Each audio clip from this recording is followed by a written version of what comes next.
Olá, galerinha da terceira série, espero que vocês estejam bem por aí. Vamos continuar nossas aulas de identidade e protagonismo comigo, professora Larissa Abreu. Nós vamos falar um pouquinho aqui do Enem e dos vestibulares, para que você possa aí seguir se orientando nos caminhos rumo ao ensino superior. Então, fica aqui com a gente coladinho, que aí vocês vão poder entender como funciona isso tudo, pelo menos ter os direcionamentos para vocês pesquisarem um pouco mais e entenderem, afinal de contas, como que a gente acessa o ensino superior. Então, essa aula e a aula seguinte vão tratar basicamente, né, do que é o Enem, do que é um vestibular, né, falando alguns detalhes que às vezes acabam passando desapercebidos, né, ou então você acaba não se atentando para tantos detalhes. Então, pega a caneta, papel, anota aí o que você tiver de curiosidade, né, o que você não sabia. E aí na outra aula, na aula seguinte, a gente vai falar um pouquinho também sobre cotas e ações afirmativas para você entender também um pouquinho desse direito seu, tá certo? Então vamos lá. Começando falando sobre caminhos para o ensino superior, entendendo os exames de acesso, Enem e vestibulares. Então, começando aqui pelo Enem. O que é o Enem que vocês tanto escutam falar? Então, começando pela sigla, né? O Enem significa o Exame Nacional do Ensino Médio. É uma prova que foi criada pelo Ministério da Educação lá em 1998, olha só quanto tempo faz, né? Para avaliar, né, o desempenho dos estudantes da escola pública.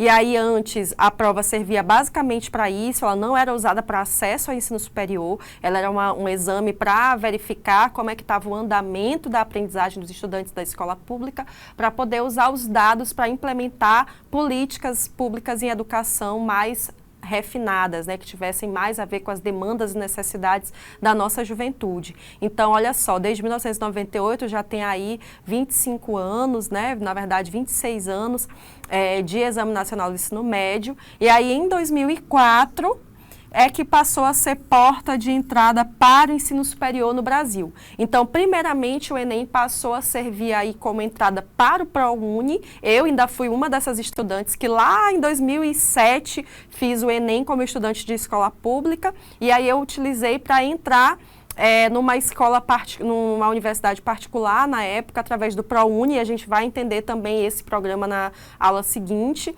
E aí a gente... Mas nessa época que eu fiz, ainda não servia para entrar nas instituições de ensino superior. Ainda era só o exame nacional mesmo para verificar os nossos desempenhos, né? Então, pouco depois é que ele começou a ser esse processo unificado para o Brasil. Então, a partir de 2010, olha só, tá vendo que, como eu falei para vocês, só em 2010 que passou a ser utilizado para o SISU, que a gente vai entender direitinho que é essencial que você entenda esse sistema de acesso às universidades públicas. Foi utilizado também para o ProUni e para o FIES. Esses dois aqui a gente vai ver na aula seguinte, tá certo? Para a gente entender esses detalhes.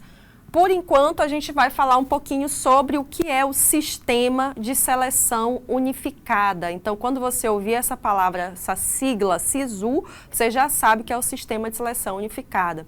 Então, o SISU é um portal digital informatizado, que é o que você vai utilizar para se inscrever para tentar o ingresso ao ensino superior público. Como é unificado, né, então você vai ter acesso aí à possibilidade de qualquer universidade, qualquer região brasileira que tenha se inscrito aí pelo Sistema de Seleção Unificada. Então, o SISU, como é que você vai ter acesso a esse ingresso? Você vai se inscrever e vai considerar a nota do Enem. Então, você pode concorrer para vários cursos em diferentes universidades brasileiras a partir desse portal informatizado, certo? E aí, olha só, algumas instituições, através do SISU, elas vão dando pesos diferentes e exigindo notas mínimas para cursos específicos. Como assim, professora? Por exemplo, pode ser que uma determinada universidade exija que o curso de medicina tenha uma nota mínima que se alcance de 700 pontos no Enem. Um exemplo, tá? Ou então pode ser que alguma universidade, né, dê pesos diferentes às provas de ciências da natureza, em medicina, por exemplo. Ou então, se é o curso de ciências humanas, que se tenha um peso diferente nas provas de ciências humanas e das linguagens, né, na prova do primeiro dia do Enem. Como assim peso diferente? Quer dizer que vale mais, dependendo do curso.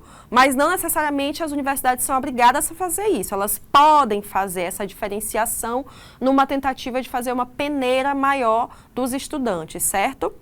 Então, o estudante vai escolher, olha só, através do SISU, até 2 cursos durante o prazo de inscrição. Então, você fez o Enem, você olha lá a sua nota e você pode selecionar 2 opções de cursos, né? Eu quero tentar aqui para psicologia e boto como uma segunda opção filosofia. É um exemplo, né, que você pode fazer. Ou então, quero fazer aqui para matemática e coloco como uma segunda opção física, certo? Então, tenha em mente que no SISU você pode botar 2 opções de cursos e aí você vai concorrer para essas 2 de acordo com os critérios lá da universidade. Quando é que acontecem as inscrições no SISU? Sempre no ano seguinte. Fez a prova em 2025, então as inscrições do SISU vão começar no ano seguinte, 2026, tá? Então, lembrem-se disso.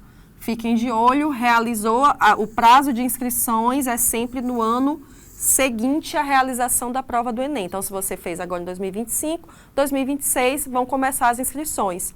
E aí, quando você se cadastra, o sistema vai olhar essas notas, o SISU vai olhar essas notas, que vão variar por instituição e curso. Gente, isso é muito importante.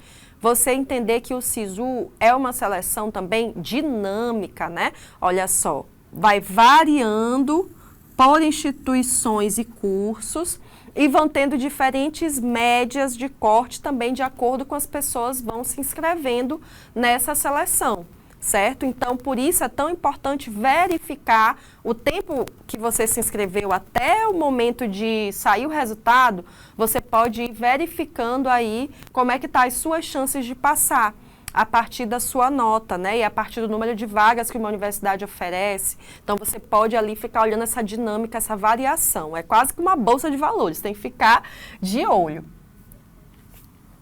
Então, a nota de corte, olha só, tá vendo aqui? O que é a nota de corte, gente? A nota de corte é uma nota mínima, né, para que você seja selecionado. Essa nota mínima, ela vai variar, né? Como a gente está dizendo, vai variar de curso, vai variar de instituição e ela é calculada diariamente, né? Porque as pessoas vão se matriculando e isso vai mudando a nota de corte também conforme as pessoas vão se matriculando. Então, pode ser que você tenha uma nota alta e aí, por exemplo, as pessoas vão se matriculando, muitas pessoas com notas mais altas do que a sua, então a nota de corte vai aumentando também. Então, a nota de corte é o mínimo. Você tem que alcançar aquele mínimo. Se você estiver abaixo disso, você é cortado, né, dessa seleção para aquele curso. Mas aí você pode tentar um outro. É por isso que é importante ficar acompanhando, que é para poder você fazer modificações também diante aí dessas modificações. Ou seja, você pode verificar a classificação parcial durante o período de inscrição e aí você vai poder fazer a alteração da sua escolha conforme essa classificação parcial, certo? Então, olha que dinâmico isso, né? Mas deve dar uma aflição também, né? Você ficar acompanhando. Eu, como fiz o Enem no momento anterior a isso, eu não vivenciei, assim, essa coisa de ser estudante que se matriculou no SISU e ter que acompanhar a nota de corte, né? Mas eu acho muito interessante vocês conversarem com estudantes que já fizeram o Enem, né? Ou então você fazer o Enem como treino, para que você também vá se familiarizando, porque tudo, gente, é uma questão de treino mesmo, de familiaridade. Até para encher um gabarito é uma questão de treino, certo? Por isso que a escola, às vezes, aí faz um simulado, que é justamente para você ir se antenando, né? Então, lembre-se, um bom atleta treina todo dia. Então, um bom estudante que vai participar desse campeonato aqui, que é o Enem ou outro vestibular, tem que se preparar também. E aí, gente, olha só, não passou naquilo que você pretendia, tem a opção aí da lista de espera, tá? Então, lembre-se disso aí, tá? Que é um direito seu participar da lista de espera. E aí essa lista de espera ela vai ser formada pelos candidatos que não foram selecionados em nenhuma opção ou que foram selecionados na segunda opção. Lembra que tinha duas? Então, se você não passou na primeira e passou na segunda, você também pode participar aí na lista de espera. Mas na lista de espera, você vai concorrer apenas à sua primeira opção. Não entendi, professora. Então, vamos lá. Eu me matriculei aqui, eu me inscrevi para concorrer para psicologia, primeira opção. E aí, na segunda opção, eu coloquei letras. Acabou que eu não passei para psicologia e fui chamada para minha segunda opção, porque a minha nota de corte dava para letras. Mas ainda assim, por mais que eu tenha passado na segunda opção, eu quero concorrer na lista de espera para psicologia, porque eu acho que minha nota pode ser que dê depois, né? Se sobrar vagas, ou se gente desistir de se matricular, para isso que tem a lista de espera. Então, aí eu vou poder concorrer para a minha primeira opção, que era psicologia. Agora, se aconteceu, por exemplo, de eu não passar nem para psicologia, nem para letras, eu posso concorrer na lista de espera também. Mas eu concorro também só para psicologia, não posso concorrer para letras, entendeu? Perfeito. Né? Então, lembrando aqui que essa lista de espera, essa participação na lista de espera não é automática, não é, tá, gente? Cortando aqui, ó, não é automática. Isso você tem que ter aí bem claro, que se você tiver interesse em participar na lista de espera, então você tem que manifestar o seu interesse no SISU. E aí tem um cronograma para que você se inscreva na lista de espera, tá? Então, manifeste o interesse no SISU. Você se inscreve na lista de espera, tá? Então, lembra aqui, ou então chamam também de lista de excedência, né? Então, lembre-se que você se inscreve. Para você não ficar achando que o sistema automaticamente vai colocar você aí nessa lista, tá? A convocação da lista de espera, como é feita, professora? Pelas próprias universidades, tá? Pelas próprias universidades. Então, você tem que ficar, ó, de olho, né? De olho atento.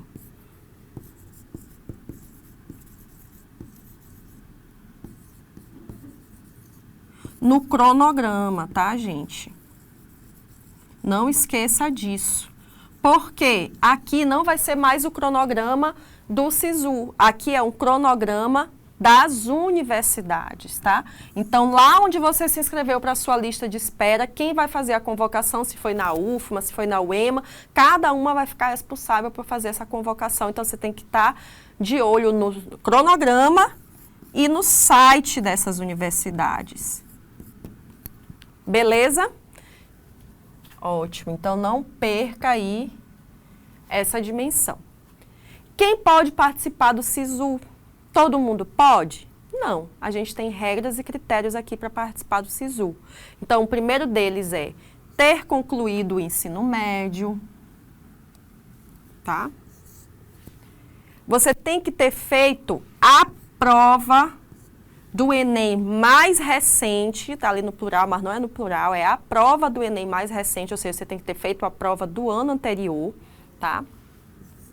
Não ter zerado a redação. Professora, tem nota mínima para participar do SISU? Não tem nota mínima, mas lembra que essa nota mínima pode ser estabelecida para os cursos, dependendo da universidade, da nota de corte, mas não tem nota mínima, tá? Você pode concorrer desde que você não tenha zerado a redação, tá? Então, esses são os critérios básicos para você participar do SISU. Ah, eu fiz o Enem há 5 anos atrás. Você não vai poder participar do SISU. Você só participa do SISU se você fez o Enem no ano anterior. E quem é que pode fazer o Enem? Já que para participar do SISU, eu tenho que ter feito o Enem. Tem restrições para participar do Enem? Tem alguma restrição, né? Olha só. Qualquer pessoa pode fazer o Enem, né? Mas você tem que lembrar que ele é destinado principalmente a estudantes que estão concluindo ou já concluíram o ensino médio. Então, quem ainda não terminou pode fazer o Enem, mas você vai fazer o Enem como treineiro, ou seja, você vai só testar seus conhecimentos, treinar suas habilidades, se autoavaliar, mas você não vai poder participar do SISU após o Enem, como treineiro, né? Ou seja, treineiro é quem ainda não concluiu o ensino médio, ou quem já concluiu, né? Mas quer, né, fazer ali só para testar. Mas aí, o que a gente tem ali? Que ele é voltado para quem concluiu ou está concluindo. Ou seja, para quem está na terceira série. Quem tem direitos à isenção da taxa, gente? Olha que importante. Lembre-se aí que nem todo mundo precisa pagar a taxa de inscrição, mas isso tem que ser solicitado, né? Então, olha só, quem é que pode pedir? Quem tem direito? Quem estiver no último ano do ensino médio pode fazer gratuitamente. Então, quem estiver na segunda série, primeira série, paga a taxa de inscrição, né? Quem tiver cursado todo o ensino médio em escola pública, ou se você estudou em escola integral como bolsista, então você também pode pedir a taxa de isenção. E quem tiver renda per capita de até 1,5 salário mínimo, tá? Então, as regras aqui para isenção de taxa. Professor, o que é isenção de taxa? É justamente não pagar a taxa de inscrição, tá? Então, não pagar a taxa de inscrição tem estes direitos aqui, quem é aluno da terceira série de escola pública, quem estudou todo o ensino médio em escola pública já tendo concluído, ou quem foi bolsista integral, e quem tiver renda de até 1,5 salário mínimo per capita, né? Ou seja, se a renda familiar for essa. Como que é a prova do Enem, gente? A gente tem aqui o primeiro dia de prova, a gente tem redação dissertativa argumentativa, né? Então, lembrem-se aí de testar bastante em casa, fazer redações com temas críticos, sociais, relevantes.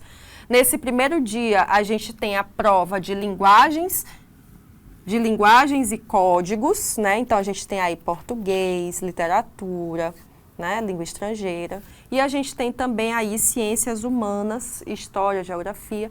E esse primeiro dia dura aí 5 horas e 30 minutos, né? Porque a gente tem um número grande de questões para fazer, né? Ainda tem a redação, então por isso dura 5 horas e 30 minutos. E a gente tem aí o segundo dia de prova, tá? Nesse segundo dia de prova, a gente vai ter a ciência da natureza, matemática e suas tecnologias, né? E vai ter uma duração de 5 horas. Uma meia hora a menos, porque no primeiro dia tem redação e no segundo não, tá? Então, são 2 dias de provas aí para você ter esses conhecimentos testados. E aí, essa pontuação, gente, se você já ouviu falar disso, que é importante a gente passar bem por cima aqui, que a pontuação do Enem, ela vai ser calculada aí com uma fórmula diferente, né? A gente tem aqui a teoria de resposta ao item, que é um método estatístico que o Enem usa para poder calcular se esse candidato respondeu, né, de uma forma adequada, respondeu sem chute, respondeu o nível de dificuldade condizente com aquilo que ele apresentou ao longo da prova. Então, pessoal, aí a gente vê aqui esse exemplo que eu estou dando para vocês. Olha só, a gente tem 2 candidatos aqui diferentes aparecendo aí na tela e a gente vê que as questões estão divididas entre dificuldade alta, dificuldade média e dificuldade... Não, é o contrário, dificuldade baixa, dificuldade média e dificuldade alta, né?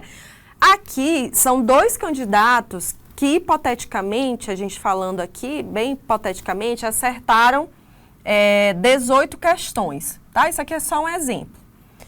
Essa outra pessoa também acertou 18 questões, só que eles têm pontuações bem diferentes. Olha só, esse outro aqui tem 403,3 pontos e esse outro aqui fez 736,3 pontos. É uma diferença muito grande, né? A gente tem aí 333 pontos de diferença. Por que isso? Aí a gente vai olhar aqui os parâmetros. Olha só. Essa primeira pessoa, das 15 questões mais fáceis, acertou 4. Das 15 questões intermediárias, acertou 5. Das 15 mais difíceis, acertou 9, né? Olha só, se das 15 mais fáceis ele acertou só 4 e das 15 mais difíceis ele acertou 9, ou seja, ele acertou mais difíceis e errou as mais fáceis, então o sistema de correção do Enem entende que essa pessoa chutou, né? Por quê? Porque o esperado é que você acerte mais das mais fáceis. Né? Porque como é que você vai acertar mais difíceis e errar quase todas as fáceis? Entendeu aqui a perícia dessa correção? Então, aqui na letra, a pessoa B acertou 11 das 15 mais fáceis, né? Acertou, das intermediárias acertou 4 e das difíceis acertou 3. Então, essa pessoa fez aqui, ó, mais pontos. Por quê? Porque a prova dele foi mais coerente com o nível de aprendizado dele. Quer dizer, provavelmente a pessoa B chutou menos, né? Ou não chutou. E já a outra mostrou ali que tem mais dificuldade nas habilidades requisitadas, porque precisou chutar muito, né, de acordo com os parâmetros da correção. Deu para entender, gente? Lembrando que não é uma pessoa que faz essa correção, tá? É um sistema informatizado. Beleza, vamos falar um pouquinho agora do vestibular da UEMA, tá? A gente não escolheu falar de todos os vestibulares porque não tem como, porque cada universidade vai ter aí o seu parâmetro de organização, né, do seu vestibular. A UEMA, ela não adere aqui ao Enem. Para acessar a UEMA, é o vestibular da UEMA. E aí, por que eu escolhi a UEMA? Porque a gente está falando da Universidade Estadual do Maranhão, certo? Então, vamos entender um pouquinho desse processo da UEMA, que é através do processo seletivo de acesso à educação superior, que é o PAS, certo? Então, olha só, o PAS é um dos maiores vestibulares da região Nordeste, né? Então, a gente tem aí mais de 50 mil pessoas concorrendo por ano para entrar na UEMA. Então, é um processo específico para acesso à Universidade Estadual do Maranhão. Beleza? E aí, a primeira fase também tem duas fases, né? A primeira fase, a gente tem 60 questões objetivas.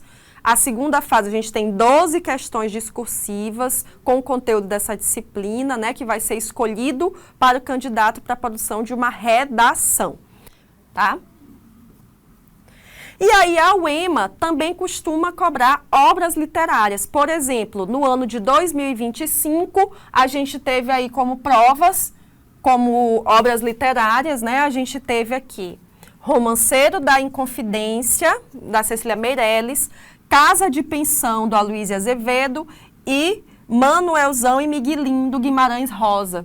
Como é que essas obras são cobradas, gente? Essas obras são cobradas entendendo aí dentro do contexto da prova, pode aparecer aí trechos da obra contextualizado, ou então pode ser bem visto que você utilize na redação. Então, não é que tenha questões específicas, pode até ser que tenha, mas entenda que a gente vai ter mais perguntas contextualizadas aí dessas obras literárias.